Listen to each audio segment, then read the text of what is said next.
Yeah.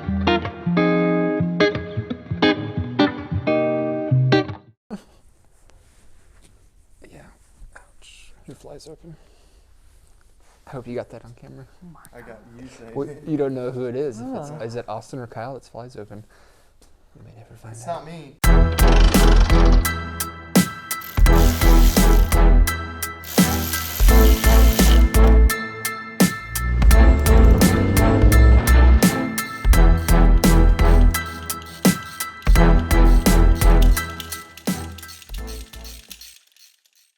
Everybody.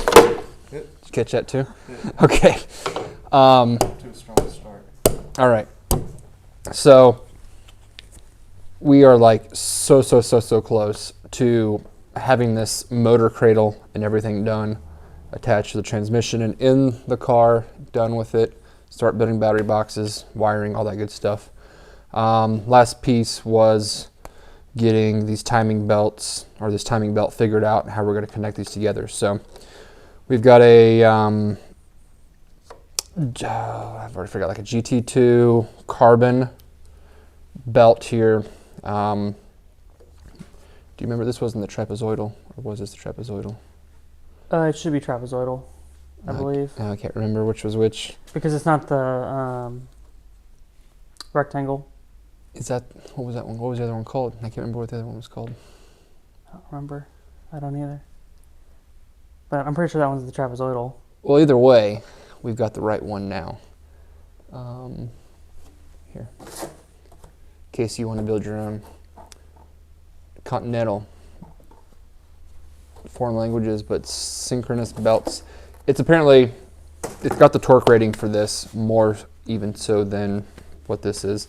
This is not like a assembly line timing belt. This is an actual carbon high-end, very high torque timing belt that should be able to handle this. But as you can see, we're kind of loose here. So we had to source.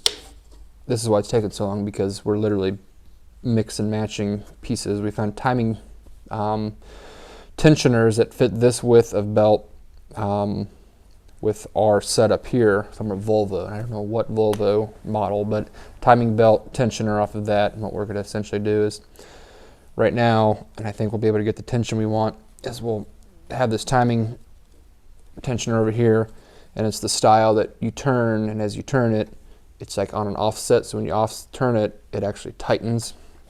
And we'll get this down to the perfect tension that we need, so that this way this doesn't slip. And with these working, in synchronous speed and settings and everything, they shouldn't have that much trouble. It should just work for the most part, as long as I get my programming right. But that was the last bit, which we know those tensioners are going to work. We just got to get them in the mail. So second timing belt we tried, finally fits. Getting the tensioner in, that's good. So getting all that attached, we'll be good there. The next thing was the Citroen, which I've talked about in the previous video. Throwout bearing wasn't big enough, so we had a machine shop put the larger throwout bearing with the bevel on it to match this style of pressure plate. So many words. With this little shaft that goes inside that transaxle. We have now got full coverage, and we also, if you can't tell, this old input shaft that we took out of the old transmission is now in there, and it's working pretty much as like an alignment tool that you would use on a normal clutch. Those little plastic alignment tools you get.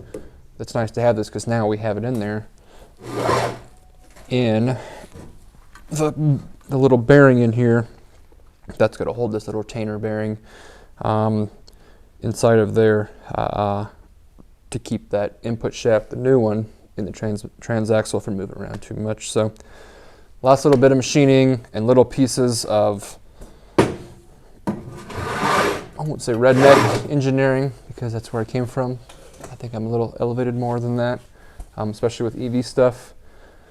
elevated redneck. Engineering, we've got it all figured out now. And now it's time to get it powder coated, looking pretty, back together in the Lotus, and then it's battery and wiring. So on to the next.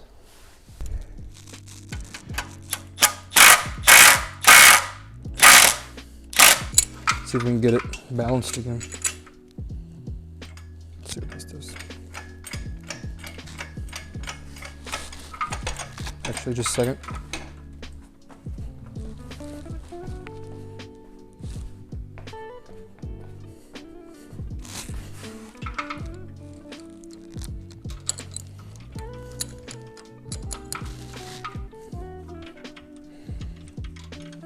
Okay.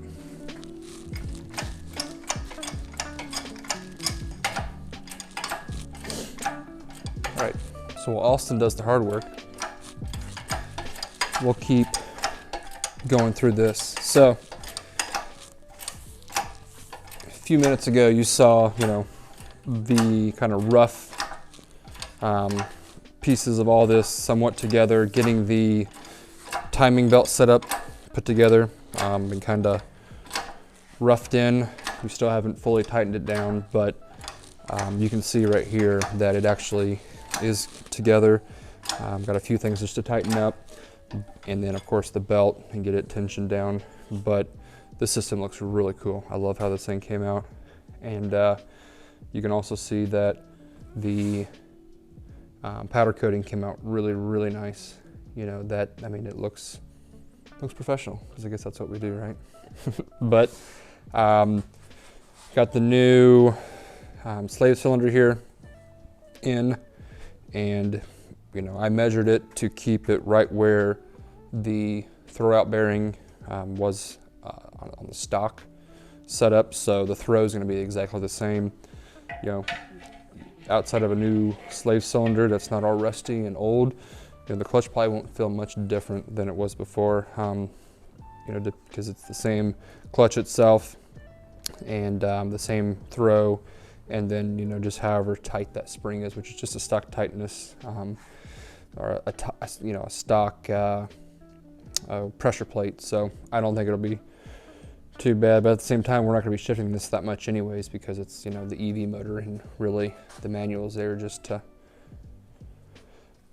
avoid having to use an automatic, which has a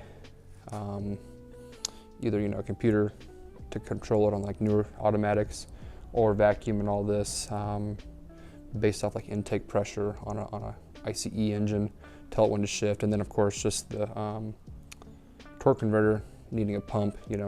That's the whole reason why we go manual on these. So as you can see here, this thing is ready to put in and stay in. And after putting it in and out 2 or 3, 4 times, something like that, it's really exciting to get this in, get some fluid in it, get the drive shaft hooked up, get it bolted in front and back, brakes back on, and this part will essentially be done. So hopefully not too long after that, we'll be getting the battery setup built up and around it. And this thing is solid. I'm not worried whatsoever about how this is going to fit in there and handle all of the torque and horsepower that this thing's going to throw out. So exciting stuff.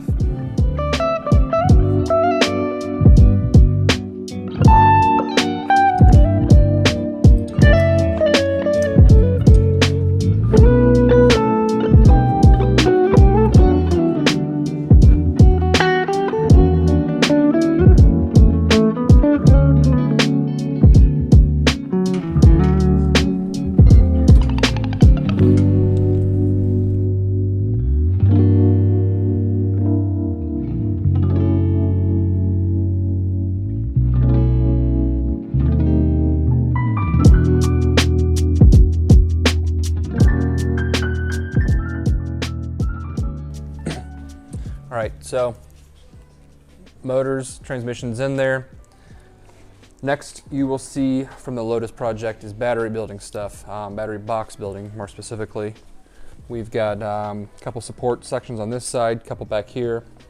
Kind of build like a little bridge that will house the battery box that we're gonna put back here.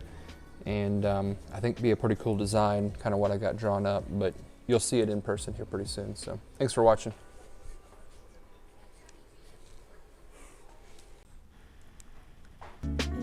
Like, share, and subscribe. Like, share, and subscribe. Boom, nailed it. See, like that. I'm only turning one spot, but they're both turning. That's how timing belt works, everybody.